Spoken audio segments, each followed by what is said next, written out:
জ্বলছে ইরানের রাজধানী তেহরানের বড় বড় সব তেলের সংরক্ষণাগার এবং তেল শোধনাগারগুলো। অন্যদিকে ইরান থেকেও একের পর এক মিসাইল আর ড্রোন ধেয়ে যাচ্ছে প্রতিবেশী উপসাগরীয় দেশগুলোর দিকে। যুক্তরাষ্ট্র এবং ইসরায়েল যৌথভাবে ইরানের ওপর যে বড় ধরনের হামলা শুরু করেছিল তা দেখতে দেখতে এখন নবম দিনে গড়িয়েছে। এই সংঘাত এখন আর কেবল এই কয়েকটি দেশের ভেতরেই সীমাবদ্ধ নেই, বরং তা ধীরে ধীরে ছড়িয়ে পড়ছে পুরো মধ্যপ্রাচ্য জুড়ে। টানা 9 দিন ধরে চলা এই সংঘাতে এবারই প্রথমবারের মতো ইরানের একদম প্রাণকেন্দ্রে সরাসরি বড় ধরনের আঘাত হানা হয়েছে।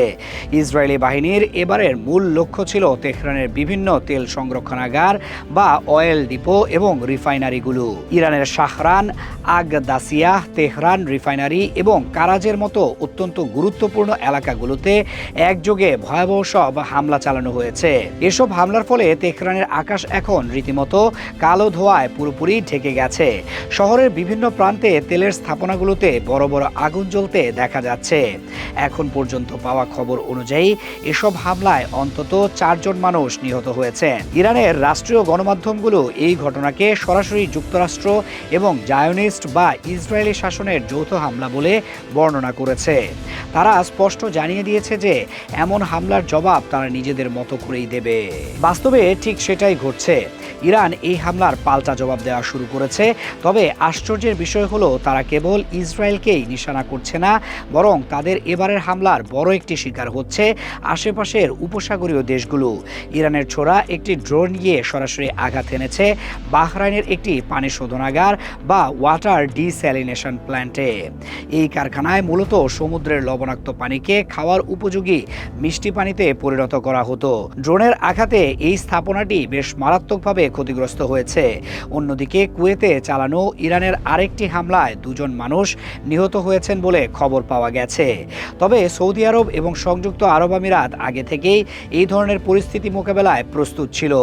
সৌদি আরব তাদের দিকে ধেয়ে আসা ইরানের বেশ কিছু মিসাইল এবং ড্রোন মাঝপথেই আটকে দিতে সক্ষম হয়েছে।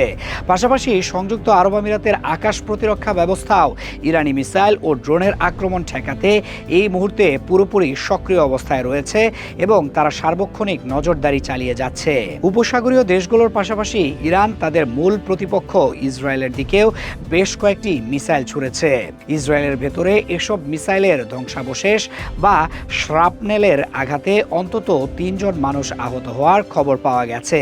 তবে এত সব হামলার মাঝে ইরানের শীর্ষ রাজনৈতিক এবং সামরিক নেতাদের দিক থেকে বেশ মিশ্র এবং সাংঘর্ষিক বার্তা পাওয়া যাচ্ছে, যা পরিস্থিতিকে আরও জটিল করে তুলেছে।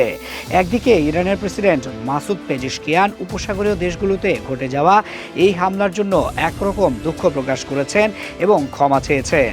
কিন্তু অন্যদিকে ইরানের সবচেয়ে শক্তিশালী সামরিক বাহিনী ইসলামিক রেভলিউশনারি গার্ড কর্পস বা IRGC একেবারে ভিন্ন এবং কঠোর সুরে কথা বলছে। তারা পরিষ্কার ভাষায় হুঁশিয়ারি দিয়ে জানিয়েছে, উপসাগরীয় দেশগুলো যদি তাদের আকাশসীমা বা ভূখণ্ড ব্যবহার করে ইরানের উপর কাউকে হামলা চালানোর সুযোগ করে দেয়, তাহলে সেই দেশগুলোর উপর ইরানের এই হামলা কোনোভাবেই থামবে না, বরং চলতেই থাকবে।